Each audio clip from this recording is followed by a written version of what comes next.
ጥቂቶች ሲንሻፈፉና ሲንጋደዱ ልክ ላልሆነ አምልኮ ብቻ አይደለም፣ በጣም ለተሳሳተና ጥፋት ላለበት ብዙ እንቅፋትም ሰዎችን ያጋልጣል። ለቀላል ነገር አንቆጥረው።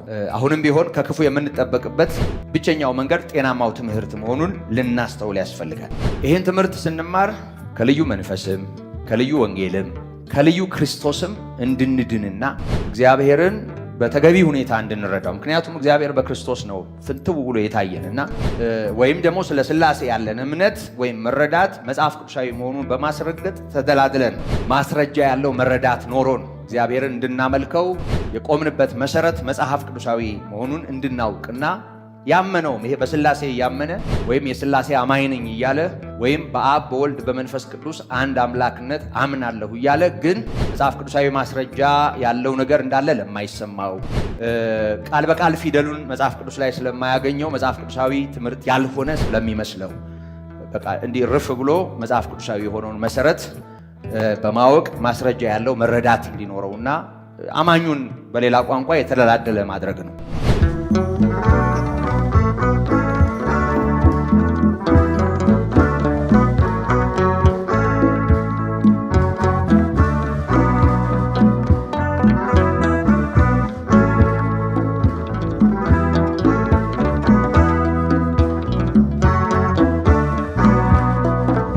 በስመ አብ ወወልድ ወመንፈስ ቅዱስ አሐዱ አምላክ አሜን። በምህረት በጸጋው የደገፈን ይህን ቀን ይህን ጊዜ ለጥቅም የሰጠን አምላካችን በጌታችንና በመድኃኒታችን በኢየሱስ ክርስቶስ የተመሰገነ ይሁን።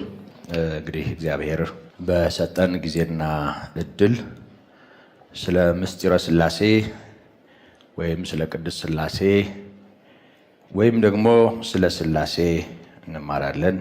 ባለፈው ጠቆም እንዳደረግኩትና ብዙዎቻችሁ እንደሰማችሁት እና ጌታ በሚረዳን ጸጋ መጠን ይሄን እናደርጋለን። እንግዲህ ጌታ በነገር ሁሉ ጸጋው እንዲያበዛልን በእውነት እንድንማር እግዚአብሔር እንዲረዳን ሁላችሁም የየግላችሁን ገዛ ታደርጋላችሁ። በጸሎት ደግሞ እግዚአብሔር ታማኝ ነው፣ ያስተምረናል፣ ይመክረናል። ይህን ትምህርት እንድንማር ስወስን እንደ ዓላማ ያስኳቸው ነጥቦች አሉ። ወይም የትምህርቱ ዓላማ ብላችሁ መያዝ ትችላላችሁ። የቆምንበትን መሰረታዊ የሃይማኖት ትምህርት በመግለጽ ለሚጠይቁንም ሆነ ማወቅ ለሚፈልጉ ከኛ ወይንም ከዚህ ትውልድ ያልሆነውን ወይም ያልጀመረውን የዚህ ትምህርት ጀማሪዎች እኛ አይደለንም። በየትኛውም ዘመን የተነሳ የትኛውም ሰው በራሱ የቀመረውን ማስተላለፍ አይችልም። እኛ የተቀበልነውን ነው የምናቀብለውና ከኛ አይጀምርም።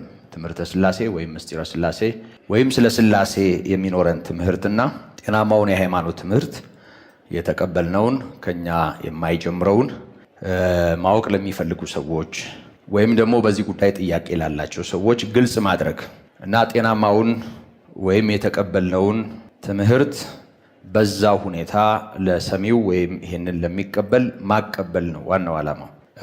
ይህን ትምህርት ከኔ አይጀምርም። እኔ አልቀዳሁትም። ከራሴ ተመሬው አንብቤው ቤተ ክርስቲያን በዚህ ጉዳይ ያላትን አቋም ተረድቼ ወይም ደግሞ ተቀብዬ ነው የማቀብለውና ጤናማውን የሃይማኖት ትምህርት በዚህ መንገድ መማር አስፈላጊ እንደሆነ ስለማምንና ለእናንተም ይሄንኑ ስለማቀበል ነው።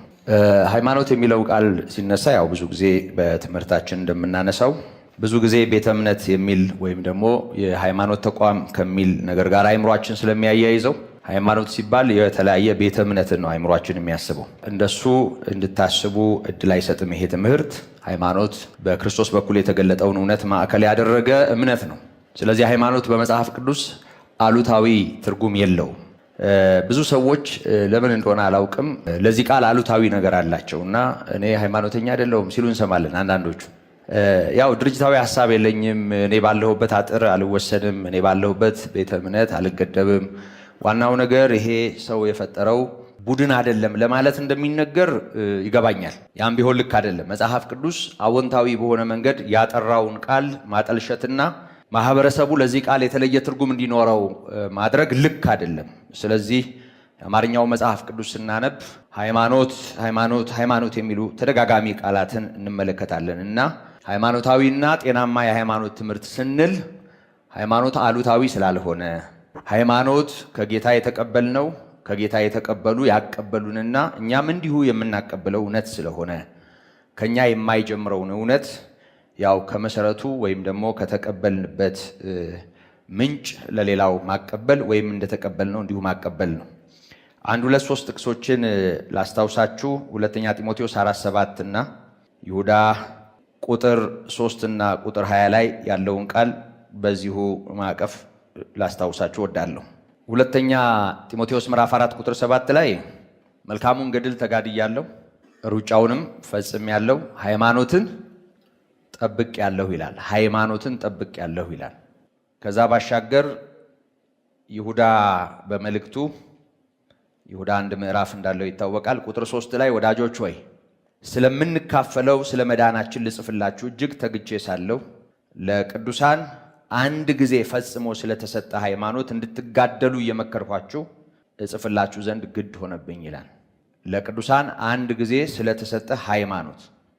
ሃይማኖት ምንጩ የቅዱሳን ልብ አይደለም።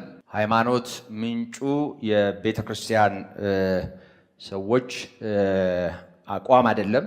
ሃይማኖት ምንጩ ራሱ በሥጋ የተገለጠው ጌታ ነው። በሌላ ቋንቋ ራሱ እግዚአብሔር ነው። ሰጪው ራሱ እግዚአብሔር ነው። እግዚአብሔር ስለሰጠው በክርስቶስ በኩል ስለተገለጠው ከሰው አእምሮ ስላልመነጨው በተለያየ ዘመናት የነበሩ አባቶች ስላስተማሩትና ስላብራሩት እንጂ ስላልፈለሰፉት ወይም ስላልጀመሩት ነገር ነው ምንማረው። ስለዚህ ሃይማኖት አሉታዊ እንዳልሆነ እንድናስተውል ነው ይሄን ጥቅስ ያነሳሁት።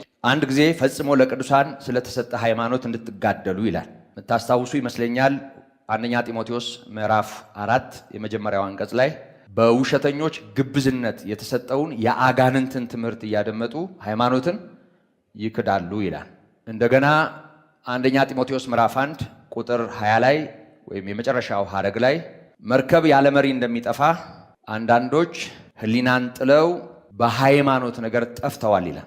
ስለዚህ በሃይማኖት መቆም፣ በሃይማኖት ነገር መጥፋት፣ ጤናማ በሆነው ትምህርት መስመር መልቀቅ፣ ደግሞ በመስመር ላይ መሆን የሚባል ትምህርት አለው መጽሐፍ ቅዱስ እና ከዚህ ጀርባ ጤናማው ከሆነው ትምህርት ጀርባ አጋንንትም እንዳሉ ይጠቁማል። እሱን ስለምመለስበት ትኩረት አሁን አልሰጥም። የአጋንንትን ትምህርት እያደመጡ ስለሚል አጋንንትም ያስተምራሉ ማለት ነው፣ በቀጥታ ሳይሆን በሚያስተምሩ በኩል። ይሄንን ማስተዋል ያስፈልጋል። ስለዚህ ቁጥርም 20 እዚሁ ይሁዳ እናንተ ግን ወዳጆች ሆይ ከሁሉ ይልቅ በተቀደሰ ሃይማኖታችሁ ራሳችሁን ለማነጽ እየተጋችሁ በመንፈስ ቅዱስ እየጸለያችሁ ወደ ዘላለም ሕይወት የሚወስደውን የጌታችን የኢየሱስ ክርስቶስን ምሕረት ስትጠባበቁ በእግዚአብሔር ፍቅር ራሳችሁን ጠብቁ ይላል እና ከሁሉ ይልቅ በተቀደሰ ሃይማኖት ይላል እና ሃይማኖት ከሚለው ቃል ጋር ታረቁ ልላችሁ ነው። የሃይማኖት መንፈስ በኢየሱስ ስም ሲሉ የሰማኋቸው አሉ ምስኪኖች። እና ብዙ ሰው እኔ ሃይማኖተኛ አይደለሁም፣ ለሃይማኖት ግድ የለኝም፣ እኔ ሃይማኖት አይገደኝም ምናምን ይላሉ። ከየት እንዳመጡት አይገባኝም። ልክም አይደለም፣ ጤናም አይደለም። እንዲህ አይነት ብዙ ማስረጃዎችን ማንሳት ይቻላል። እንደ ዋቤ እንደ ምሳሌ ይህንን ከያዛችሁ ወይም ደግሞ ከተመለከታችሁ በቂ ነው። በመጀመሪያው ነጥብ ማለት ነው። ሁለተኛ ጤናማ ትምህርት ከቃሉ የተቀዳ እግዚአብሔርን በማንነቱ የመረዳትና የማስረዳት እንዲሁም የማምለክ መሰረት ነው። ጤናማ ትምህርት ጤናማነቱ የሚረጋገጠው ከእግዚአብሔር ቃል ሲቀዳ ነው። እግዚአብሔር አምላካችንን እንደ ማንነቱ የመረዳትና የማመስገን እንዲሁም የማምለክ መሰረት ነው። ትምህርት ከተንሻፈፈ፣ ትምህርት መሰረት ከለቀቀ እግዚአብሔርን የምናመልክበት ሁኔታም በራሱ ችግር ይኖረዋል። ይህንን እንደ ቀላል ነገር መቁጠር አይቻልም። አንዳንድ ጊዜ የክርስትናውን ትምህርት እንደ አተያይ እንደ ተለያዩ ቤተ እምነቶች አስተምህሮ ወይም ደግሞ ሰዎች እንዲረዱታል እንደዛ ይገነዘቡታል በማለት በዚህ መለኪያ የሚያዩ ሰዎች አሉ። እንደዛ የሚታዩ አስተምህሮዎች ይኖራሉ ዶግማቲክ ያልሆኑ ወይም ደግሞ ዶክትሪንን ማዕከል ያላደረጉ ከመዳን ጋራ ከሰው ዘላለማዊ ሕይወትና ከእግዚአብሔር ክብር ጋር ያልተገናኙ ግን ዶግማቲክ በሆኑ ጉዳዮች ላይ ወይም ዶክትሪናል በሆኑ ጉዳዮች ላይ ወይም መሰረታዊ በሆኑ ትምህርቶች ላይ እንዳተያይ የተለያየ ኮርነር ቆሞ መናገር አይቻልም። አቋም መያዝ ያስፈልጋል። ከቃሉ መርምረን ላገኘነው እውነት መቆምም ያስፈልጋል። ሰዎች እንዲቆሙ ማገዝ ያስፈልጋል። ስለዚህ ጤናማ ትምህርት፣ የጤናማ አምልኮ እግዚአብሔርን በጤናማ መልኩ የማምለክ የማመስገን የመረዳት መርህ እንደሆነና መሰረት እንደሆነ እንዲሁ ጤናማ ያልሆኑ አስተምህሮዎች ከእውነተኛውና ራሱን ከገለጠው ጌታ ይለያሉ። መለየትም ብቻ አይደለም፣ ከእውነት ጋር ባለመስማማት ለሚከሰቱ ጥፋትም ሆነ ለተለያየ አይነት ችግር ያጋልጣሉ። ትምህርቶች በጣም መሰረታቸውን በለቀቁ ቁጥር ብዙ ነገራችን የተበላሹ ይሆናሉ። ትላንት ይሁን ከትላንት ወዲያ አንድ ሶሻል ሚዲያ ላይ ያየሁት ኬንያ ተፈጸመ የሚል አንድ ነገር ብዙዎቻችሁ ያያችሁት ይመስለኛል። ጌታ ኢየሱስ ክርስቶስን ለመጠበቅ ብለው የሆኑ ሰዎች ጫካ ገብተው ብዙ ሰዎች ሬሳ እንደተለቀመ ሰምታችኋል። ጌታን ለመጠበቅ በሚል አንድ አገልጋይ ነው ያሸፈታቸው እና የጾማችሁ ጠብቁ ሊመጣ ነው ብሏቸው እና ሄደው ወደ 53 ሰው ሬሳ ነው የተለቀመው ጫካ ውስጥ ማለት እንደ እግዚአብሔር ቃል የሆነውን መሰረታዊ ትምህርት የማይለይ ሰው ማንም ሰው እንደፈለገ እንደ ወራጅ ውሃ በዚህም በዚህ አቅጣጫ ሊጨልፈው ይችላል። ቆም ብሎ አያስብም፣ በአይምሮም አያስብም።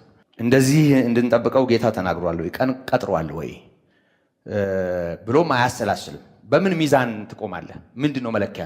መንፈሳዊውን ዓለም ይሄ አይን አያየው፣ ይሄ ጆሮ አይለካው፣ በስሜት ሐዋስ አትነጥለው ወይም ደግሞ አትረዳው። መንፈሳዊውን ዓለም እንዴት ትረዳዋል? መለኪያ ከሌለው እግዚአብሔር ቃል ሚዛን ካልሆነ እንዴት ትረዳዋል? እና ለብዙ ነገር ያው እንደሚታወቀው ክርስትናውን ጠላት ከሚዋጋው በውጭ ያሉ ሰዎች ከሚዋጉት ይልቅ ክርስቲያን ነን የሚሉ በኢየሱስ ስም የሚሉ መጽሐፍ ቅዱስን መሰረት አድርገናል የሚሉ ግን መጽሐፉንም ሆነ እግዚአብሔርን እንደ ቃሉ ያልተረዱ ሰዎች በሚፈጥሩት ችግር ነው ክርስትናው በብዙ ሰው ሕይወት ጥያቄ ውስጥ የሚወድቀው። ስለዚህ ትምህርቶች ሲንሻፈፉና ሲንጋደዱ ልክ ላልሆነ አምልኮ ብቻ አይደለም፣ በጣም ለተሳሳተና ጥፋት ላለበት ብዙ እንቅፋትም ሰዎችን ያጋልጣል። እንደ ቀላል ነገር አንቆጥረውም። አሁንም ቢሆን ከክፉ የምንጠበቅበት ብቸኛው መንገድ ጤናማው ትምህርት መሆኑን ልናስተውል ያስፈልጋል። ስለዚህ ይህን ትምህርት ስንማር ከልዩ መንፈስም ከልዩ ወንጌልም ከልዩ ክርስቶስም እንድንድንና እግዚአብሔርን በተገቢ ሁኔታ እንድንረዳው፣ ምክንያቱም እግዚአብሔር በክርስቶስ ነው ፍንትው ብሎ የታየንና ስለ ክርስቶስም ጤናማውን ትምህርት ከሳትን ስለ ወንጌል ያለን ነገር ከተበላሸ ማለት ነው ስለ ክርስቶስ ያለው ነገር የተበላሸ ነው የሚሆነው። ያ ማለት በሌላ ቋንቋ እግዚአብሔር የሌለው እንሆናለን። ሀዲዱን እንደሳተ ባቡር መስመር እንለቃለን፣ እንጠፋለን። በጣም አደገኛ ነው ይሄ። ታስታውሳላችሁ አይደል? ጳውሎስ በገላትያ ምዕራፍ 1 ከቁጥር 6 ጀምሮ እስከ 8 ይሄንኑ ጠቆም ያደርጋል። እንደገና ሁለተኛ ቆሮንቶስ ምዕራፍ 11 ቁጥር 4 ላይ ይሄንን ይነግረናል። ሁለቱንም ጥቅሶች ባስታውስ መልካም ነው። ገላትያ ምዕራፍ 1 ላይ ያለው ብዙዎቻችን በቀላሉ የምናስታውሰው ይመስለኛል። ከቁጥር 6 ጀምሮ በክርስቶስ ጸጋ እናንተን ከጠራችሁ ከእርሱ ወደ ልዩ ወንጌል እንዲፈጥናችሁ እንዴት እንዳለፋችሁ እደነቃለሁ ይላል። ጳውሎስም ሆነ እንደ ጳውሎስ ባሉ አገልጋዮች በኩል ከሰሙት ጤናማ ትምህርት ወደ ልዩ ወንጌል ፈቀቅ ብለዋል የገላትያ ሰዎች እና ይሄ በጣም ይገርመኛል፣ ያስደንቀኛል ማለቱ ነው። እርሱ ግን ሌላ ወንጌል አይደለም ይላል። ወንጌል አንድ ስለሆነ የሚያናውጧቸው የክርስቶስንም ወንጌል ሊያጣመሙ የሚወዱ አንዳንዶች አሉ እንጂ ይላል። ነገር ግን እኛ ብንሆን ወይንም ከሰማይ መልአክ ከሰበክንላችሁ ወንጌል የሚለየውን ወንጌልን ቢሰብክላችሁ የተረገመ ይሁን ይላል። እንኳን ስጋ ለባሽ እንደኛ አይነት ሰው ጃኬት ደርቦ ቀሚስ ለብሶ ወይ ጠምጥሞም ለምን የተለየ መገለጥ መስሎ በብርሃን መልአክ መስሎ ሰይጣን እንደዛ እንደሚሰራ ታውቃላችሁ አይደል? ሁለተኛ ቆሮንቶስ ምዕራፍ 11 ላይ የብርሃንን መልአክ እስኪመስል ድረስ ራሱን እንደሚለውጥ አገልጋዮቹም የጽድቅን አገልጋዮች እስኪመስሉ ድረስ ራሳቸውን እንደሚለውጡ ይናገራል። እና ሰይጣን አጭበርባሪ ነው፣ እኔ ሰይጣን ነኝ እያለ አሁን ነው እንደውም ሰው ሁሉ እግዚአብሔርን ስለተወና ጀርባውን ስላዞረ ብዙ ሰው ስለጨለመበት ሰይጣን በስሙ ወደ መመለክ መጥቷል። አሁን በስሙ መቅደስም እንደተሰራለት የአምልኮ ስነ ስርዓትም እንዳለው በጣም ዝነኛ የሆኑ ሰዎች እንዳጀቡት እንደውም በስሙ እንደሚማል ሁሉ ይሄ በዚህ ዘመን ያው በደንብ በግልጽ እያየን ነው። በትክክለኛ መልኩ አሁን እየተገለጠ ነው። ምክንያቱም ተከታዩ የበዛ ይመስላል። ከዛ ውጪ ግን ሰይጣን እኔ ሰይጣን ነኝ ብሎ በስሙ አይመጣም፣ በስሙም አይሰራም እና አታላይ ነው። ራሱን ይሰውራል በተለያየ መንገድ። ከዚህ ክፉ እንዲህ አይነት አሰራር ሰው መዳን የሚችለው በእግዚአብሔር ቃል ላይ የተመሰረተውን በሐዋርያትና በነቢያት ትምህርት ላይ የተመሰረተውን እውነት በተጻፈበት ሁኔታ መረዳት ሲችል፣ ይሄንም በደንብ ማስተዋል ያስፈልጋል። እና ወደ ልዩ ወንጌል ይላል። ወንጌል አንድ ነው፣ ከዛ የተለየው ልዩ ነው። የተለየው ልዩ ነው ማለት ስፔሻል ነው አሪፍ ነው ማለት ሳይሆን ከእውነተኛውና እግዚአብሔራዊ ከሆነው የተለየ ነው። ሌላ የምስራች ሌላ ነው። ስለዚህ ተጠንቀቁት ማለት ነው እና ወደዛ መሄዳችሁን ሳይ ይደነቃለሁ። እኛም ብንሆን ይሄን ትምህርት ያስተማርናችሁ ለውጠን ማለቱ ነው። ተመልሰን እንደገና ተሳስተን ነበር ብለን እንደው ዞሮብን እንደገና እኛ ራሳችን ጳውሎስ ነው ይሄን እየተናገረ ያለው እኛ ራሱ የተለየ ትምህርት ብናስተምር ማለቱ ነው። ወይም ደግሞ ከሰማይ ወረድኩ ብሎ የሚመጣ መልአክ ነኝ የሚል እንኳ ቢኖር የተረገመ ይሁን የተለየ ይሁን ነው ያለው። ስለዚህ ልዩ ወንጌል ልዩ የሆነ ትምህርት ወይም ልዩ እግዚአብሔር ያልሰጠው ተስፋ እግዚአብሔር ያልተናገረውን መሰረት የያዘ ሌላ ትምህርት ሊኖር እንደሚችል ያሳየናል። ይህንን በሁለተኛ ቆሮንቶስ ምዕራፍ 11 ቁጥር 4 ላይ በተለየ ሁኔታ ጳውሎስ ግልጽ ያደርገዋል። ተጨማሪ ማስረጃ ማለት ነው። ቁጥር 4 ላይ እንደዚህ ይላል፣ የሚመጣውም ያልሰበክነውን ሌላ ኢየሱስ ቢሰብክ ማለት ኢየሱስ የሚለው ስም አለ፣ ግን ሌላ ኢየሱስ ይላል። በዚህ ዘመን አንዱ አስቸጋሪው ነገር ይኸውላችሁ በኢየሱስ ስም እስከተባለ ድረስ ሁሉ ልክ ይመስለናል። አጋንንት ደግሞ ያው በደንብ አጃቢዎች ናቸው፣ የኛ አገልግሎት ማረጋገጫዎች ናቸው። አጋንንት ከጮህ አቃጠልከኝ፣ አንተን በቃ እንዳልኖር ያስቸገርከኝ፣ አንተን እንደው የነቀልከኝ ምናምን እያለ ካጭበረበረ በቃ ችግር የለውም። እንደውም ጉባኤ ጭምር እኮ ለአጋንንት ምስክርነት ጭብጨባ ይሰጣል አይደል? ጉባኤ ጭምር ድምቅ ያሉ ጭብጨባዎችን አጋንንትና ሰው እኩል ይሰብካሉ። እና አንዳንድ ጊዜ እዚህ ጋር ፈውስ የሚያስፈልገው ምስኪን ሰይጣን የያዘው ሰውና ሰባኪው ማይክራፎን እየተቀባበሉ እርስ በርስ ጉባኤ ሲያዳምቁ እናያለን። ምን አይነት ጨለማ እንደሆነ የሚገባችሁ የእግዚአብሔር ቃል በስነ ስርዓት ሲገባችሁ። አለበለዚያ በቃ የእግዚአብሔር ኃይልና የእግዚአብሔር ስራ ነው የሚመስለን። ሺህ ጊዜ አዋቂ ብትሆን ከጠላት ይልቅ አታውቅም። ጠላት በጣም እኛ እንደምናስበው ዝም ብሎ በየጸበሉ በየጸሎቱ በኢየሱስ ስም ስንል ይሄ ዋይ ዋይ የሚለው ብቻ እንዳይመስለን። ሰይጣን በጣም በተንኮል አርቆ የሚያስብ አርቆ የሚሰራ ለጨለማ የሚሰራ ለሞት የሚሰራ ኃይል ነው እና ይሄ ክፉ ኃይል ያጭበረብራል፣ ያታልላል እና ኢየሱስ የሚለው ስም ማዕከሉ ሆኖ ግን ባህሪውን፣ ትምህርቱን፣ ህይወቱን፣ ማንነቱን ማዕከል ያላደረገ የእግዚአብሔርን ልጅ ወደ ጎን ያደረገ ማለት ነው። ስም ከወንጌል ወይም ከመጽሐፍ ቅዱስ የተዋሰ ማንነት ግን ከጨለማ የሆነ ሰው ሳያውቀው ወደ ሌላ ማንነት የሚጎትት አሰራር አለ ማለት ነው። የሚመጣውንም ያልሰበክነው ሌላ ኢየሱስ ቢሰብክ ወይም ያላገኛችሁትን ልዩ መንፈስ ወይንም ያልተቀበላችሁትን ልዩ ወንጌል ብታገኙ በመልካም ትታገሱታላችኋል። ከነዚህ ከዋነኞቹ ሐዋርያት በአንድ ነገር እንኳ እንደጎደልኩ ራሴን አልቆጥርም ይላል ሐዋርያው። በሐዋርያነት ስልጣን ይሄንን እየተናገረ ነው እና ከእንዲህ አይነት ነገር እንድንጠበቅ ነው ወገኖቼ። ዝም ብሎ ከቤተ እምነቶች ወይም ከተለያዩ የእምነት ተቋማት ጋር ጠጠር ለመወራወር አይደለም። ልባችን ርፍ ያለበትን መጽሐፍ ቅዱሳዊ የሆነውን እውነት በግልጽ በማስቀመጥ እና በማስረዳት ሰዎች እንዲህ ካለው የክፋት አሰራር እንዲያመልጡ ከልዩ መንፈስ ከልዩ ኢየሱስ ከልዩ ወንጌል ባመለጠ ሁኔታ ጤናማውን የቀደመውን ትምህርት እንድንማር ነው። ይህን ትምህርት በዚህ መንገድ ማዘጋጀት ያስፈልገው። በሶስተኛ ደረጃ ስለ ሥላሴ ያለን እምነትና መረዳት መጽሐፍ ቅዱሳዊ መሆኑን እንድናስተውልና እንድንደላደል ነው። አንዳንዱ ሰው በዚህ ዙሪያ ያው አሉታዊ ነገሮች ይወረወራሉ በትምህርታችን ስለማነሳው አሁን ዝርዝር ውስጥ አልገባም። ከዚህ የተነሳ ሥላሴን በተመለከተ እንዲሁ ፊት ለፊትም መጽሐፍ ቅዱስ ላይ ሥላሴ የሚለውን በፊደል ፈልጎም ሰው ስለማያገኝ በዚህ ዙሪያ ቤተክርስቲያን ያላት ትምህርት ከጥንት ጀምሮ ያለችው ጤናማ ቤተክርስቲያን ያላት ትምህርት መጽሐፍ ቅዱሳዊ እንደሆነ ሰው ማረጋገጫ ላይኖረው ይችላል ካልተማረ፣ በዚህ መልኩ ካልተማረ፣ ጊዜ ሰጥቶ ካልተማረ።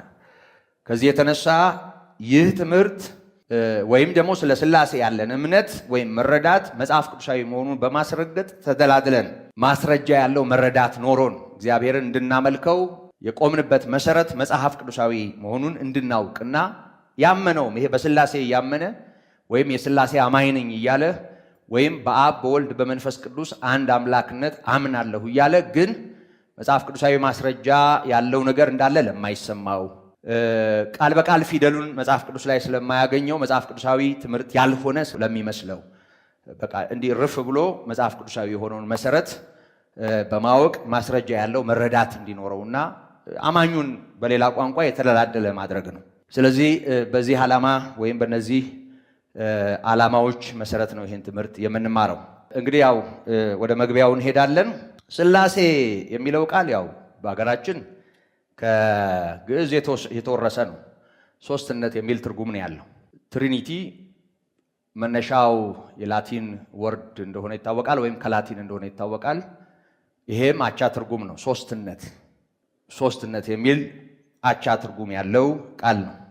ሥላሴ ሶስትነት ማለት ነው እና የክርስትናው ማዕከላዊ ትምህርት ነው። ይሄን እንዳረሳ ማዕከላዊ መሰረታዊ ትምህርት ነው ማለት ነው።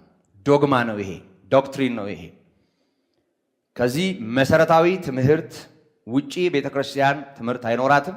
ካለም ያ ትምህርት ጳውሎስ ቅድም እንዳለው ይሄኛው በእግዚአብሔር ቃል ላይ የተደላደለ ትምህርት ከመሆኑ ጋር ተያይዞ የተለየና የተወገዘ ወይም ደግሞ ስህተት ነው ማለት ነው።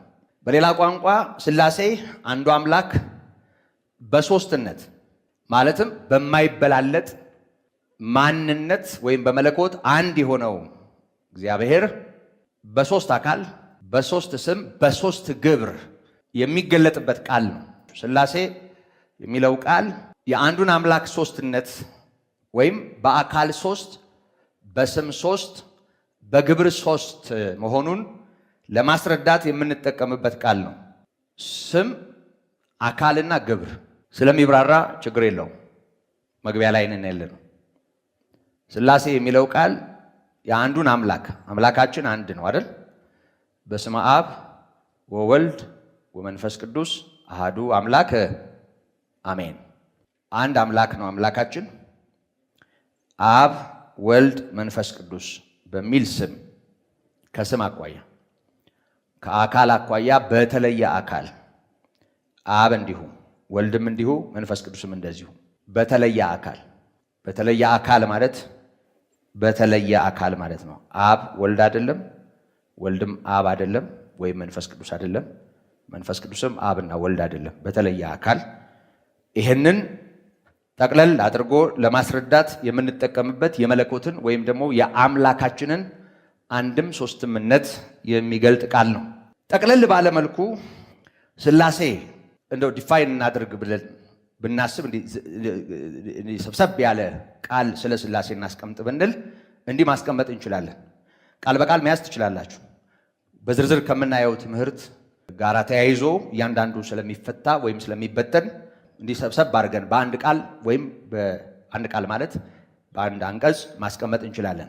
ሥላሴ ከአንድ በላይ የሆነ አካልና ስም እንዲሁም ግብር እንዳለው በሚያመለክቱ የመጽሐፍ ቅዱስ ማስረጃዎች ላይ በተመሰረተውና ስለ አንዱ አምላክ ማለትም ስለ አብ፣ ስለ ወልድ፣ ስለ መንፈስ ቅዱስ የማይነጣጠል መለኮትነትና የማይደበላለቅ አካል ስምና ግብር ገላጭ እንዲሆን የቀረበ የአምላካችንን አንድም ሶስትምነት መጠሪያ ነው። አምላካችን አንድም ሶስትም ነው ስንል በመለኮት አንድ የሆነው አምላክ ወይም አምላክ ብለን የምንጠራው ወይም አምላክ እንደሆነ ራሱን የገለጠው ወይም ደግሞ አምላክ የሆነው አምላክ በመለኮት አንድ በስም በአካልና በግብር ሶስት ይሄንን ሰብሰብ አድርጎ የያዘ ቃል ነው ሥላሴ የሚለው ቃል። በአጠቃላይ በምስጢረ ሥላሴ ወይም ደግሞ በሥላሴ አስተምህሮ ዙሪያ ያሉ አንኳር ሐሳቦች ናቸው እንዲህ ሰብሰብ አድርጌ አንድ ላይ ያቀረብኳቸው። በደንብ ስሙኝ። መጠሪያውን በተመለከተ ቅድም ጠቆም አድርጌያቸዋለሁ። መጽሐፍ ቅዱስ ውስጥ አይገኝም። መጠሪያውን በተመለከተ ሥላሴ የሚለውን ቃል ብንፈልግ እንዳለ ቃል በቃል መጽሐፍ ቅዱስ ውስጥ አናገኘውም እና መጠሪያው በመጽሐፍ ቅዱስ ቃል በቃል የሚገኝ ባለመሆኑ እንደ አርዮሳውያን ወይም ደግሞ የክርስቶስን አምላክነት የማይቀበሉ ጂሆቫ ዊትነሶች የምንላቸው ወይም የይሖዋ ምስክሮች ነን ብለው ራሳቸውን የሚጠሩ ሰዎች የክርስቶስን መለኮታዊነት የማይቀበሉ ከመሆናቸው ጋር ተያይዞ እንደገናም ደግሞ የሰባሌዎስን ትምህርት የሚቀበሉ ሰዎች ሥላሴን በተለያየ ዘመን በተገለጠ ስም የሚታወቅ አምላክ እንጂ አብ፣ ወልድ፣ መንፈስ ቅዱስ በተለየ አካል የማያምኑና የማይቀበሉ የሰባሌዎስ አስተምሮ ያላቸው አሁን ኦሊጂሰስ ብለን የምንጠራቸው በእኛ አገር ያው አለ እምነቱ። ቃል በቃል ይሄ ቃል መጽሐፍ ቅዱስ ላይ ካለመገኘቱ ጋር ተያይዞ ሥላሴ የሚለውን ቃል በጣም አሉታዊ በሆነ ሁኔታ ይጠራሉ እና ወይም ስለዚህ ቃል ያላቸው ነገር በጣም ኔጌቲቭ ነው። ግን መጽሐፍ ቅዱስ ላይ የሌሉ በሚያምኑት መሰረት ችግር እንደሌለባቸው የሚያውቋቸውን ቃላት ግን ሃሌሉያ ብለው ሊቀበሉ ሊያስተናግዱ ይችላሉ። ለምሳሌ እግዚአብሔር ሁሉን ቻይ ነው አይደል? ኤልሻዳይ። ልክ በዚሁ አይነት ሁኔታ መጽሐፍ ቅዱስ ላይ የማናገኛቸው ግን ቤተክርስቲያን እግዚአብሔርን በተመለከተ እንደ እግዚአብሔር ቃል ማለት ቀጥታ ቃል በቃል ባይጠቀምም ባይጻፍም እንደ እግዚአብሔር ቃል ልክ የሆኑ ብዙዎቻችን የለመድናቸው ቃላት ይኖራሉ። ለምሳሌ እግዚአብሔር ኦምኒፖተንት ነው የሚለውን ቃል በየትኛውም ስፍራ የሚገኝ አምላክ ቀጥታ ቃል በቃል ባይገኝም ይሄንን ቃል ቢሰሙ ሃሌሉያ ሊሉ ይችላሉ ወይም ይላሉ። ምንም ጥርጥር የለም። ኦምኒሸንት እግዚአብሔር ሁሉን አዋቂ ነው። ቃል በቃል በዚህ አይነት ሁኔታ ላናገኘው እንችላለን፣ ግን የሚያግባባ ቃል።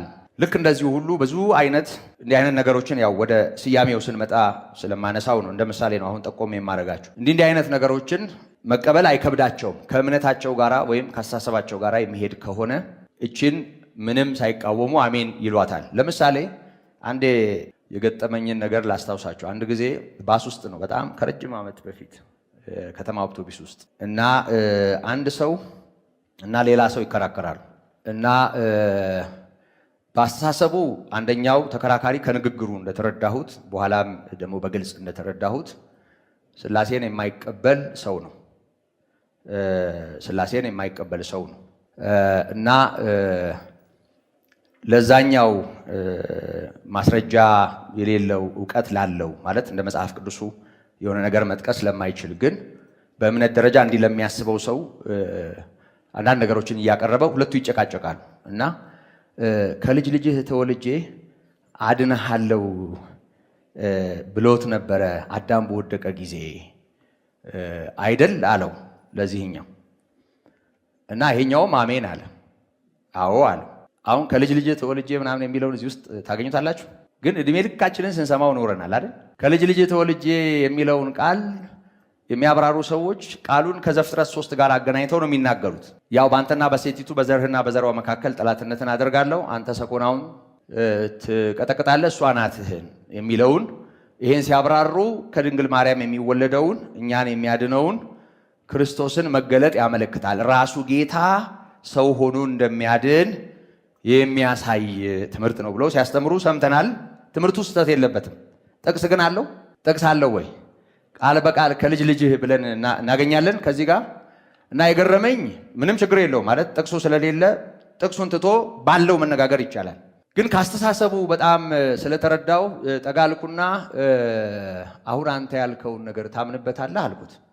አምንበታለሁ አለ እና ቦርሳዬ ውስጥ መጽሐፍ ቅዱስ ነበረኝና እሷን አውጥቼ እሺ አሁን አንተ ጥቅስ አውጣት አልኩት እና ያው እንዲህ ሆኖ ተለያየን። እና አንዳንድ ጊዜ እኛ ውስጥ ላለው እምነትና አቋም ማስረጃ ይሆናሉ የምንላቸውን ሐሳቦች ከየትኛውም ቦታ ልንመዝ እንችላለን። ደግሞ እኛ ለምንፈልገው ነገር አይሆንም ብለን ያሰብናቸውን ጤናማ ነገሮች ጭምር ለመቀበል እንቸገራለን። በዋናነት አሁን ስለ ቃሉ ወይም ስለዚህ ስለ መጠሪያው አይደለም እየተናገርኩ ያለሁት፣ መጠሪያው ያዘለውን ትምህርት ካለመቀበል ጋር ተያይዞ ለምሳሌ ሥላሴ የሚለው ትምህርት ለጂሆቫ ዊትነስም ለሰባሊዮሳውያንም በጭራሽ የሚስማማ አይደለም። ትምህርቱን ስለማይቀበሉ ወይም ደግሞ በትምህርቱ ላይ የተለየ አቋም ስላላቸው ምንድነው አቋማቸው? ምንድነው ትምህርታቸው? እሱ በክፍሉ ስለምናየው ችግር የለውም። ትምህርቱን ስለማይቀበሉ ትምህርቱን የሚገልጠውን ይህንን ቃል ይቃወሙታል። ስለዚህ ትምህርቱ ያዘለውን ቃል ትምህርቱን ካለመቀበል የተነሳ አለመቀበል በብዙ ሰዎች እንዲህ አለ አስተሳሰብ ወይም አስተምሮ ባላቸው ሰዎች ይታያል። የሆነ ሆኖ ስያሜው መጽሐፍ ቅዱስ ውስጥ ላለ እውነት የቀረበ መግባቢያ ሆኖ እንዲቆጠር ስያሜውን በተመለከተ እንዲህ እንድናስብና እንዲህም እንድንረዳ ማስረጃዎችን እያቀረብ እንመለከታለን። ትምህርቱ ጤናማ መሆኑ ትምህርቱ የሚወክለው ምን አይነት አስተምህሮን እንደሆነ ከማወቅ ጋር ተያይዞ ይሄንን መገንዘብ ያስፈልጋል። ሌላኛው ይሄን ትምህርት ስንማር ወይም ደግሞ አሁን የጀመርነውን ትምህርት ስንማር ይኸውላችሁ እኔ ማገልገል የምፈልገው በዚህ መንፈስ ነው። ምን ለማለት መሰላችሁ? እና ታዲያ ሌላው እንዳትሉ ለማለት የፈለኩትን ግልጽ ላድርግ። ይኸውላችሁ ይሄ መጽሐፍ ቅዱስ ወይም ደግሞ መጽሐፍ ቅዱሳችን የእግዚአብሔርን ህላዌ ወይም ህልውና ወይም ሀለወተ እግዚአብሔርን በተመለከተ ምንም ጥያቄ ሳያቀርብ ዘፍጥረት አንድን ስንመለከት ቀጥታ የምናገኘው ምን የሚል ቃል ነው? በመጀመሪያ እግዚአብሔር ሰማይና ምድርን ፈጠረ። መጽሐፍ ቅዱስ የእምነት መጽሐፍ ነው። ከዘፍጥረት አንድ ጀምሮ ላናስተውለው እንችላለን። እግዚአብሔር ማለት ብሎ ማብራሪያ ሰጥቶ፣ እግዚአብሔር ማለት ብሎ መግቢያ ተናግሮ፣ እግዚአብሔር ማለት ብሎ መጀመሪያ እግዚአብሔርን ለማቀበል ታግሎ ይሄ እግዚአብሔር ሰማይና ምድርን ፈጠረ ብሎ የፍጥረትን ጅማሬ በዝርዝር አይነግረንም። መጽሐፍ ቅዱሳችን የእግዚአብሔርን ሕልውና በተመለከተ ሕልው እንደሆነ ሕያው እንደሆነ እግዚአብሔር በማመን በዛው አይነት ሁኔታ የተገለጠውን የእግዚአብሔር ሥራ ነው የሚጠቁመን። እኔም በዚህ መንፈስ ነው የምናገረው ስል መጽሐፍ ቅዱሱ ስለ አብ፣ ስለ ወልድ፣ ስለ መንፈስ ቅዱስ የሚለውን ባለበት ሁኔታ አንስተን መጽሐፍ ቅዱሱ ለሚለው ስለ አብ፣ ስለ ወልድ፣ ስለ መንፈስ ቅዱስ ለሚያቀርበው ትምህርት ሁላችንም እንድንታዘዝ በእምነት ነው ይህንን የምንካፈለው። ስለዚህ ወገኖቼ በዚህ መንፈስና ሕሊና ይህን ትምህርት መማር ያስፈልጋል። የእግዚአብሔር ቃል ነው መጽሐፍ ቅዱስ ብላችሁ ታምናላችሁ? አምላካውያት ቅዱሳት መጽሐፍት ናቸው በመጽሐፍ ቅዱስ ውስጥ ያሉት ብላችሁ ታምናላችሁ? ይህንን እንደዚህ ለማያምን ሰው፣ እንደዚህ ለማይቀበል ሰው ትምህርቱ ምንም ትርጉም ስለሌለው ማለት ነው። ምክንያቱም መነሻችን መሰረታችን የእግዚአብሔር ቃል ስለሆነ ይህን በደንብ ማስተዋል ያስፈልጋል። በሁለተኛ ደረጃ ሁለተኛ ማለት ሌላው ብዬ ለጀመርኩት ሐሳብ ማለት ነው። የእግዚአብሔርን ሕልውና ጥያቄ ውስጥ ሳናስገባ ነው የምንማረው። በእምነት ነው የምንማረው። እንደ እግዚአብሔር ቃል የሆነውን እውነት በእምነት ነው የምንካፈለው። ሁለተኛ እግዚአብሔር ራሱን ገልጧል። በልዩ ልዩ መንገድ ራሱን ገልጧል። በስነ ፍጥረት፣ በነቢያትና እንዲሁም ደግሞ በጌታ በኢየሱስ የእግዚአብሔር ሕልውና ወይም የእግዚአብሔር ሕያውነት በሮሜ ምዕራፍ 1 ከቁጥር 18 ጀምሮ እስከ 21 በተጻፈው ክፍል ዓለም ከተፈጠረ ጀምሮ በተሰሩት ፍጥረታት ግልጥ ሆኖ ይታያል ይላል። እንደውም በጣም የሚገርመኝ ይህን የመጽሐፍ ክፍል እንደው ሐሳቡ ዘርዘር ያለ ስለሆነ በዝርዝር አልሄድበትም እንጂ እውነትን በአመፃ የሚከለክሉ በአመፃቸውና በኃጢአተኝነታቸው ላይ የእግዚአብሔር ቁጣ ከሰማይ ይገለጣል ብሎ ነው የሚጀምረው። እውነትን በአመፃ የሚከለክሉ ማለት ምን ማለት ነው ብለን ቁጥር 20 ጀምሮ ያለውን ስንመለከት ስለ እግዚአብሔር ይታወቅ ዘንድ ያለው ዓለም ከተፈጠረ ጀምሮ በተሰሩት ፍጥረታት ግልጥ ሆኖ ይታያል ይላል። በመዝሙር 18 በቅንፍ 19 ከቁጥር 1 ጀምሮ እስከ 4 ባለው ክፍል ሰማያት የእግዚአብሔርን ክብር እንደሚናገሩ ቃል የላቸውም ግን ያለ ቃል፣ ቃላቸው እስከ ምድር ዳርቻ እንደሚወጣ እንደሚሰማ፣ ድምፅ የላቸውም ግን ያለ ድምፅ የእግዚአብሔርን ህላዌ ወይም ህልውና ወይም ደግሞ የእግዚአብሔርን ሕያውነት የሚያሳዩ መሆናቸውን መዝሙረኛው ይጠቁማል። ቃል ሳይኖራቸው ቃል ያላቸው ማለትም እንዲህ አዋቅሮ ሕይወትን አስቀጣይ ሆኖ በጣም ባለመጉደል ምሉ በመሆን የሚታየው የፍጥረት ስርዓት ዝም ብሎ በዘፈቀደ ወይም ደግሞ በአንዳች አጋጣሚ የተፈጠረ እንዳልሆነ ዓለም በጣም በስርዓት የተዋቀረና ያዋቀረው ኃይል ወይም አምላክ መኖሩን የሚያሳይ ነው። ይህንን መዝሙረኛው መዝሙር 18 በቅንፍ 19 ከ1 እስከ 4 በግልጽ ይነግረናል። በጣም የሚገርመው ነገር በሮሜ ምዕራፍ 1 ላይ በተለይ ስለ አሕዛብ ከንቱ የሆነ ሕሊና ስላላቸው ስለ አሕዛብ ነው የሚናገረው። አሕዛብ በዚህ መጠን እንዴት ይወቀሳሉ የሚል ጥያቄ እንኳ ብናነሳ ስለ እግዚአብሔር ይታወቅ ዘንድ ያለው ዓለም ከተፈጠረ ጀምሮ በተሰሩት ፍጥረታት ግልጥ ሆኖ ይታያል ይላል። የፍጥረት አጠቃላይ ሁኔታ እግዚአብሔርን ማሳየት የሚችል ነው። እግዚአብሔርን ማብራት የሚችል ነው። እግዚአብሔር የሚባል ብለው በስም እንኳ ባይጠሩት ሰዎች ወይም ፍንትው ባለ ሁኔታ አብ፣ ወልድ፣ መንፈስ ቅዱስ ብለው እንኳን እንደ መጽሐፍ ቅዱሱ ባይናገሩ ሰዎች ይሄ ዓለም መጋቢ እንዳለው ፈጣሪ እንዳለው እንዲህ በስርዓት ያዋቀረው ልዑል እንዳለ ያሳያል። የፍጥረት እንቅስቃሴ ጠቅላላ ያለ ቃልና ያለ ድምፅ የእግዚአብሔርን ሕልውና የሚያሳይ መሆኑን ይናገራል። ከዛም ባሻገር በዕብራውያን ምዕራፍ 1 ቁጥር 1 ላይ የዕብራውያኑ ጸሐፊ እንደተናገረው እግዚአብሔር አስቀድሞ ለአባቶቻችን በነቢያት ተናግሯል ይለናል። ለአባቶቻችን በነቢያት ተናግሯል። በነቢያት ማለት ከሙሴ ጀምሮ እስከ ሚልኪያስ ባለው የመጽሐፍ ቅዱስ እውነት ውስጥ እንደምናየው ከዘፍጥረት እስከ ሚልኪያስ ማለት ነው። እግዚአብሔር በነቢያት በኩል ራሱን ገልጧል። ነቢያት የእግዚአብሔር አፍ ሆነው እግዚአብሔር ያለውን በማቀበል የእግዚአብሔር የሆነውን ነገር በማወጅ በሰውና በእግዚአብሔር መካከል በነበረው አገልግሎት የነበራቸውን ስፍራ እናውቃለን። ስለዚህ እግዚአብሔር አስቀድሞ ለአባቶቻችን በነቢያት ተናግሯል። ጌታ ኢየሱስ ክርስቶስ እንኳ ትንሣኤውን በተመለከተ ግር ያላቸውን ሰዎች ጌታ ሲወቅስ በሙሴ መጻሕፍት በመዝሙራትና በሕግ የተጻፈውን አላስተዋላችሁም በማለት ሲወቅሳቸው እናያለን። ቁጥር 44 ላይ ነቀሌዎጳን መጻሕፍት ወይም ቅዱሳን በመንፈስ ቅዱስ ተቃኝተውና ተናግረው ወደ ሰው ያስተላለፉት መልእክት በነቢያት በኩል የተገለጠው እግዚአብሔርን በእኛ ፍላጎትና ስሜት ሳይሆን ራሱን በገለጠበት ሁኔታ እንድናመልከው የሚያስችሉ ናቸው። እግዚአብሔር ራሱን ገልጧል።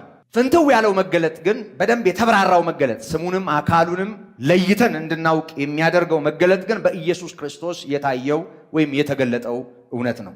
ዮሐንስ ወንጌል ምዕራፍ 1 ቁጥር 18ን መቼም ብዙዎቻችሁ በቃል እንደያዛችሁ ታስባለሁ። እግዚአብሔርን ያየ አንድስ እንኳ የለም ካለ በኋላ በእቅፉ ያለ አንድ ልጁ እርሱ ተረከው ይለናል።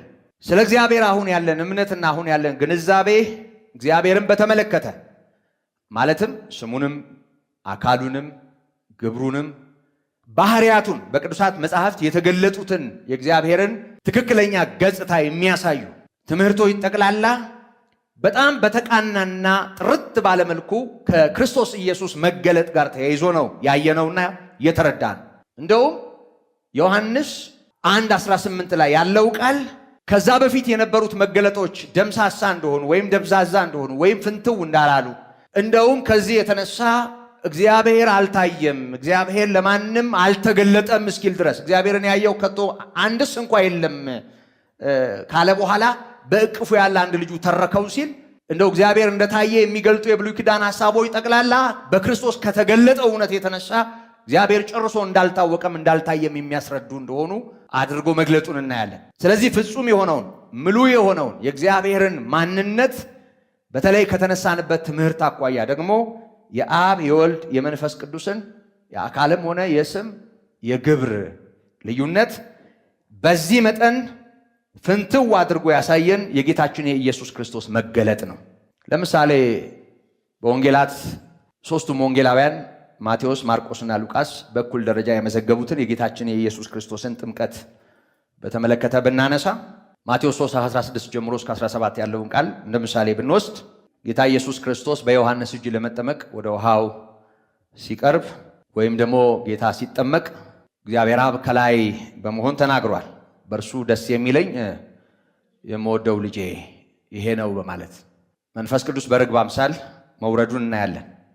ደግሞ ወልድ ወይም የሕያው እግዚአብሔር ልጅ መጠመቁንም እናያለን እና የአካልም የስምም የስም ስንል አብ ልጄ በማለት አባትነቱን ገልጧል። የወልድን ልጅነት ብቻ አይደለም። የምወደው ልጄ የሚለው ቃል ወልድ የአብ ልጅ መሆኑን ያስታውቃል በግልጽ። በርግብ አምሳል የወረደው ደግሞ ሦስተኛው አካል መንፈስ ቅዱስ ነው። መንፈስ ቅዱስ በተለየ ስሙ በተለየ አካል ቅርጽ መውረዱን ጭምር እናያለን። በጥቅሉ እግዚአብሔር ራሱን ገልጧል ስንል በዘፍጥረት ወይም ደግሞ በፍጥረት አጠቃላይ ሁኔታ በነቢያት ከዛም ደግሞ በጌታችን በመድኃኒታችን በኢየሱስ ክርስቶስ መገለጥ ወይም ወደዚህ ዓለም መምጣት ጥርት ያለውን የእግዚአብሔርን የስምም የአካልም የግብርም ልዩነትና የእግዚአብሔርን መለኮታዊ ማንነት አሁን በምንማረው ሁኔታ ጌታ መግለጡን እናያለን፣ እንመለከታለን። ሌላው ቅድም ጠቆም አድርጌዋለሁ፣ ግን አጽንኦት ለመስጠት ያህል እንደ ሦስተኛ ነጥብ ልታዩ ትችላላችሁ። የብሉይ ኪዳንና የሐዲስ ኪዳን መጻሕፍት የዚህ ትምህርት መሰረት ናቸው። ትምህርታችን ይሄንን ቅዱስ የእግዚአብሔር ቃል መሰረት ያደረገ ነው። ቱንቢያችን መስፈሪያችን የእግዚአብሔር ቃል ነው ማለታችን። ስለዚህ ቅዱሳን በመንፈስ ቅዱስ ተቃኝተው ወይም ተነድተው እንደጻፉት የምናምናቸውን ወይም እንደጻፏቸው የምናምናቸውን ቅዱሳት መጻሕፍት መለኪያ አድርገን ሚዛን አድርገን ነው የምንማረው። የግል አስተያየት ወይም ደግሞ የቤተ እምነት ክሪድ እንደሆነ በጭራሽ እንዳናስብ። መሰረታችን የእግዚአብሔር ቃል ነው። እውነትም በእኛ የግል አስተያየት ሳይሆን የሚለካው በእግዚአብሔር ቃል መሆኑ መሰመር አለበት። አራተኛ፣ አሁን ያነሳዋቸውን ነጥቦች መሰረት በማድረግ አሁን ያነሳዋቸውን እውነት እግዚአብሔር ራሱን መግለጡን፣ የተገለጠባቸውን ሁኔታ፣ የብሉይና የሐዲስ ኪዳን መጻሕፍት አሁን ያለን እምነት ስለ ሥላሴ የሚኖረን ትምህርት መሰረት መሆኑን፣ ቱንቢያችን መለኪያችን የእግዚአብሔር ቃል መሆኑን መሰረት አድርገን ለአምልኳችንም ሆነ ለትምህርታችን መሰረቱ የእግዚአብሔር ቃል ነው ማለት ነው። ከዚህ የተነሳ የተገለጠ እውነት አለ፣ በተገለጠ የእግዚአብሔር ቃል ላይ የተመሰረተ ትምህርት አለን የሚል እምነትና አቋም ስላለን ይሄ እውነት አንጻራዊ አይደለም። አንጻራዊ አይደለም ማለት ነከሌ እንዲህ ስለሚያምኑ እኛ እንዲህ ለማመን የያዝነው አቋም አይደለም። ወይም በተለያየ ዘመን የተለያየ እምነት ካላቸው ሰዎች አስተሳሰብና አስተምሮ አኳያ የሚቃኝ አይደለም። ነባራዊ የሆነ እውነት ነው። አንጻራዊ ሳይሆን ነባራዊ የሆነ ፍጹም የሆነ እውነት ነው። ከዚህ የተለየው ስህተት ነው ማለት ነው። እንዳተያይ አድርገን አይደለም የምንማረው። እነንትና እንደዚህ ያስባሉ፣ እነንትና እንደዚህ ያስባሉ፣ እኛ ደግሞ እንደዚህ እናስባለን፣ ችግር የለውም ሶስቱም አድራሻቸው አንድ ነው የሚል ወይም ደግሞ እነዚህ ሁሉ ወደ አንድ መስመር ያመጣሉ የሚል ከእውነት የራቀ ነገሮችን በአንጻር የማቅረብ አካሄድ፣ አተያይ፣ አመለካከት አይደለም ያለን። ስለዚህ ፍጹም የሆነ ነባራዊ የሆነ ትምህርት እንዳለን በደንብ እነዚህን እውነቶች መሰረት አድርገን እንማራለን ወይም እናስተውላለን። በሌላ ቋንቋ ከተገለጠው እውነት ውጪ ለሆነው አስተያየትና አስተምሮ ቦታ አንሰጥም ማለት ነው። እግዚአብሔር ቃል ማስረጃ ከሚሰጠው ትምህርት፣ አስተሳሰብ፣ ፍልስፍና የሚሆን ምንም በጎ ሕሊና አይለኝም እኔ። ምክንያቱም የኔ አይደለማ ትምህርቱ ብዬ ስለማምን እናንተም እንደዚህ እንድትሆኑ ነው የምንማረው። ስለዚህ የተገለጠው እውነት ፍጹም ነው ብዬ አምናለሁ። ፍጹም ነው ብለን እንድናምን ይጠበቃል።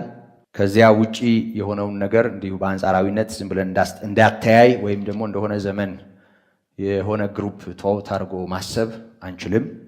ይሄንን በደንብ ማስተዋል ያስፈልጋል። በአምስተኛ ደረጃ መጽሐፍ ቅዱስ ምንጩ አንዱ ጌታ ስለሆነ ጤናማውን የመጽሐፍ ቅዱስ የአጠናን መርህ ተከትለን ብንመለከተው ከዘፍጥረት እስከ ራእይ እርስ በርሱ የተሰናሰለ ሆኖ እናገኘዋለን።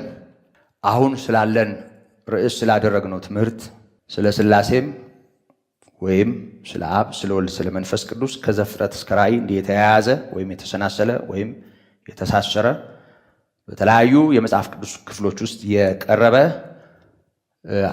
የመጽሐፍ ቅዱስ እውነቶችን እንዲሁ አያይዘን ወጥ የሆነውን በእግዚአብሔር ቃል የተደገፈውን ትምህርት ነው የምንማረው። ምንጩ አንድ ነው። የእግዚአብሔር መንፈስ አንድ ነው። ልዩ ልዩ መናፍስት አይደለም ያሉት እግዚአብሔር እና ይሄንን እናስተውላለን። ማለትም መጽሐፍ ቅዱስ ሲጠና ለምሳሌ መጽሐፍ ቅዱስን ዝም ብለን ገልጠን ስናነበው አንዳንድ መጽሐፍ ቅዱስን ለማጥናት የሚሆኑ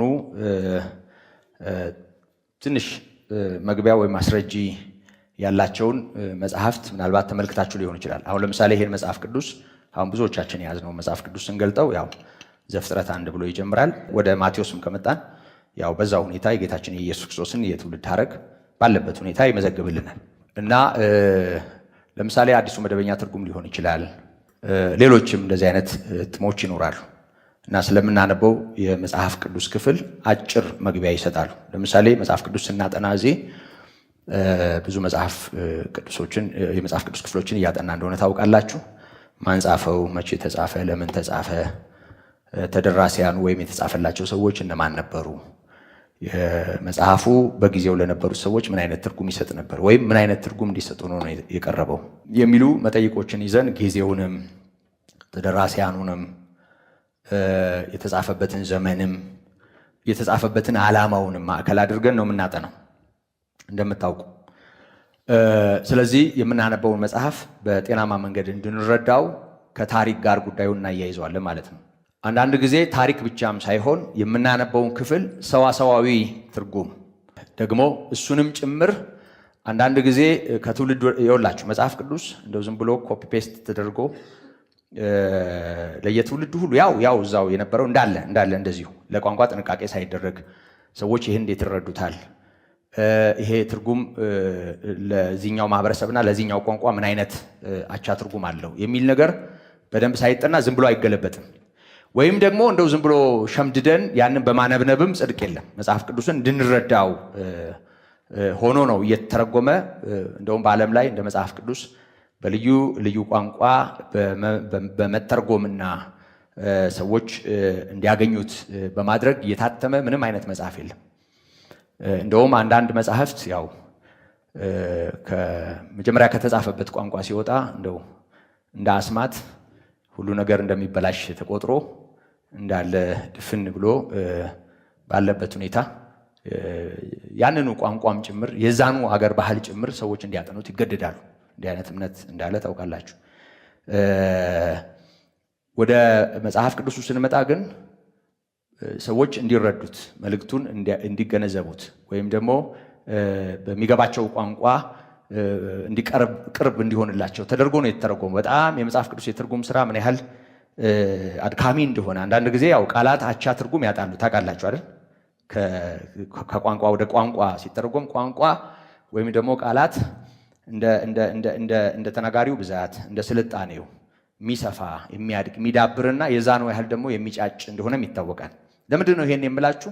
አንዳንድ ጊዜ ለአንድ ማህበረሰብ የተለየ ትርጉም የሚሰጡ ቃላት ይኖራሉና ሰዋሰዋዊ አገባባቸውን ማጥናትም አስፈላጊ ሊሆን ይችላል። ደግሞም ይሄን ትምህርት ስንመለከት መጀመሪያውን ክፍል ስናይ ከምናያቸው ነገሮች አንዱ ነው። ስለዚህ ታሪካዊ ዳራውን፣ ሰዋሰዋዊ አገባቡን ወይም ደግሞ አተረጓጎሙን ከዛ ባሻገር አውዳዊ ማለትም የምናነበው ያንን ጥቅስ የወሰድንበት ያንን ሐሳብ የጨለፍንበት የመጽሐፍ ክፍል አውዱን ወይም ደግሞ እዛ ላይ የቀረበውን ሊትራሊ ያለውን የጽሑፉን አጠቃላይ ሁኔታ በመረዳት ነውና የምንተረጉመው ወይም ደግሞ ለመረዳት መጽሐፉን ልንረዳ የምንሞክረው። ይህንን ጤናማ የሆነ የመጽሐፍ ቅዱስ አተረጓጎም መርህ ተከትሎ በታማኝነት ለሚያጠና ለሚማር እና ይህንን ለመረዳት እድል ለሚሰጥ ሰው መጽሐፍ ቅዱስ እርስ በርሱ ባልተምታታ ባልተጣረሰ እርስ በርሱ ባልተገፋፋ ሁኔታ ከዘፍጥረት የመጀመሪያ ምዕራፍ አንስቶ እስከ ራእይ ድረስ አሁን ርዕስ ያደረግነውን የሥላሴን ትምህርት በተመለከተ በጣም ግልጽ የሆኑ መልእክቶችና ትምህርቶች አሉት እና ይሄንን በደንብ ማስተዋል እንድንችል ሆነ እንማራለን። የጌታ ጸጋ በነገር ሁሉ ይደግፈን።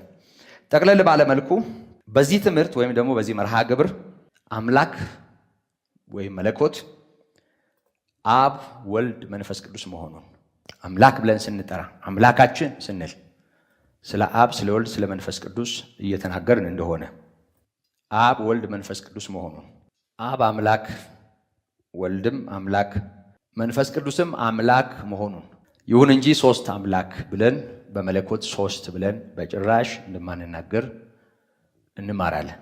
ስምን በተመለከተ አብን አብ እንጂ ወልድ ወይም መንፈስ ቅዱስ አንልም። አብ አብ ነው እንጂ ወልድም አይደለም መንፈስ ቅዱስም አይደለም እና በትምህርታችን ይሄንን እንደማንል እንማራለን። ወልድ ወልድ እንጂ አብም መንፈስ ቅዱስም እንዳልሆነ፣ ወልድ ወልድ እንጂ አብም መንፈስ ቅዱስም አለመሆኑን እንማራለን። መንፈስ ቅዱስም መንፈስ ቅዱስ እንጂ አብ አይደለም ወልድ አይደለም። ግልጽ ነው። አብን አብ ብለን እንጠራዋለን እንጂ ወልድ አንለው፣ መንፈስ ቅዱስ አንለው። ወልድን ወልድ እንለዋለን እንጂ አብ አይደለም መንፈስ ቅዱስም አይደለም። መንፈስ ቅዱስም መንፈስ ቅዱስ እንጂ አብ አይደለም ወልድ አይደለም። ስያሜውን ከቀላቀል ነው አካሉንም ስለምንቀላቀል መሰረታዊ የሆነ ስህተት ይኖርብናል። እንደሱ አናደርግም። ስለዚህ አብ አባት ነው፣ የኢየሱስ ክርስቶስ የጌታችን የኢየሱስ ክርስቶስ አባት። ወልድ የአብ ልጅ ነው። መንፈስ ቅዱስም ሰራጽ የሆነውን መንፈስ ቅዱስን ነው የምንጠራው እንጂ አንዱን ለአንዱ መንፈስ ቅዱስን አብም ወልድም አንልም፣ ወልድንም አብም መንፈስ ቅዱስ አንልም፣ አብንም ወልድና መንፈስ ቅዱስ አንልም። ስምን በተመለከተ ስም አናጣርስም፣ አንደበላልቅም ማለት ነው። ይህም በደንብ ማስተዋል ይኖርብናል፣ እንማራለን። ግብርን በተመለከተ ወይም ግብራቸውን በተመለከተ ግብር ብዙ ጊዜ ስራ የሚል ትርጉም ነው የሚኖረው የሚመስለው፣ ግን ግብር የሚለው ቃል ፐርሰናሊቲ ወይም ደግሞ አካላዊ ኩነቱን ያሳየናል። ግብር ምሳሌው ስለሚያብራራው ቃሉ ላይ እንዳንቸገር ከሆኑት ውጪ አገላብጠን መጥራት አንችልም። ከሆኑት ውጪ አገላብጠን መጥራት አንችልም። የሆኑት ምንድን ነው? ግብር የምንለው ያንን ነው። የሆኑት ምንድን ነው? ለምሳሌ አብ የጌታችን የመድኃኒታችን የኢየሱስ ክርስቶስ አባት ነው እንጂ የወልድ ልጅ ወይም የመንፈስ ቅዱስ አባት አይባልም። ምክንያቱም ወልድ ማለት በራሱ ልጅ ማለት ነው። ልጁ አባቱን አልወለደውም ወይም አይወልደውም ማለት ነው። ይሄንን ዝም ብለን መደበላለቅ አንችልም። ወይም ደግሞ እግዚአብሔር አብ የመንፈስ ቅዱስ አባት አይባልም። ስለዚህ አብ ስፍራው ምንድን ነው ማለት ነው? የአብ ግብሩ ምንድን ነው ማለት ነው? አባትነት። ማለት የወልድ አባት ነው። የወልድ አባት ነው። የጌታችን የመድኃኒታችን የኢየሱስ ክርስቶስ አባት ማለት ነው። ሁለተኛ ወልድ ልጅ ነው። ልጅ እንጂ የአብ አባት ወይም የመንፈስ ቅዱስ ልጅ አይባልም ወይም አይደለም። ሐሳቡ በጣም ግልጽና ቀላል ነው። ግን አንዳንዴ ድብልቅልቅ ሲያደርጉት ይሄ በምስጢረ ሥላሴ በአንዳንድ ነገሮች ዙሪያ በጣም የሚያስተምሩ ልክ እንደ ስብከት ዝም ብለው በትምህርቶቻቸው መካከል ዘብረቅ የሚያደርጉ በጣም ብዙ ሰዎችን ታዝቤያለሁ። ዝብርቅርቅ የወጣ ነገር ነው ያለው ብዙ ሰው እና እንደሱ እንዳንዘባረቅ ነው በደንብ እንድናስተውል ያው በደንብ ጥቅስ ማስረጃ እያቀረብን ወደ ትምህርቱ ስንገባ መግቢያ ነው። ጠቅለል ባለ መልኩ እንድናስብበት አይምሮአችንም እንድናዘጋጅ ራሳችንም ሪፈር እንድናደርግ ጭምር ነው። ጠቅለል ባለ መልኩ ይህን የምናገረው ወልድ ልጅ እንጂ የአብ አባት ወይም የመንፈስ ቅዱስ ልጅ አይደለም። የአብ ልጅ ነው ወልድ። መንፈስ ቅዱስም የአብና የወልድ አባትም ሆነ ልጅ ብለን ልንጠራው አንችልም ወይም አይገባም። አንደበላልቀው ማለት ነው። አብን የኢየሱስ ክርስቶስ አባት፣ ወልድንም የእግዚአብሔር አብ ልጅ፣ መንፈስ ቅዱስንም የእግዚአብሔር መንፈስ ወይም መንፈስ ቅዱስ ብለን እንጠራለን እንጂ ይሄንን ማዘበራረቅ አይቻልም።